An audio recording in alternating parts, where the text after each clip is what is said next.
Vote केमा भुडी party vote केमा भुडी party. नमस्कार हजुर, नमस्कार नमस्कार नमस्कार। हेर्नुहोस्, योचोटि पनि म भुडी पार्टीबाट भोट माग्न हजुर कहाँ आएँ। योचोटि मलाई हजुरले जसरी भए पनि जिताउनु पर्यो। अघिल्लाचोटि पनि जिताउनु भयो। हजुरहरूका लागि केही गर्न नसके पनि मैले आफ्ना लागि टन्न कमाएँ। आफ्नै घर बनाएँ, गाडी किने, बिजनेस खोलेँ, लगायत विभिन्न कामहरू गरेँ। त्यही भएर हेर्नुहोस्, योचोटि पनि मलाई जसरी भए पनि यहाँले जिताउनु पर्यो।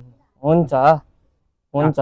नरिसाउनुहोस् न हजुर। मैले चुनाव जितिसकेपछि हजुरहरू प्रत्येकका लागि एउटा एउटा हेलिकप्टर किनेर ल्याउँछु। हजुरहरू सबैलाई आकाशमा उड्ने बनाउँछु। ए भाइ, उहाँलाई 5 केजी खसीको मासु र 10 लिटर पेट्रोल दिइहाल्छ। ए त्यसो पो।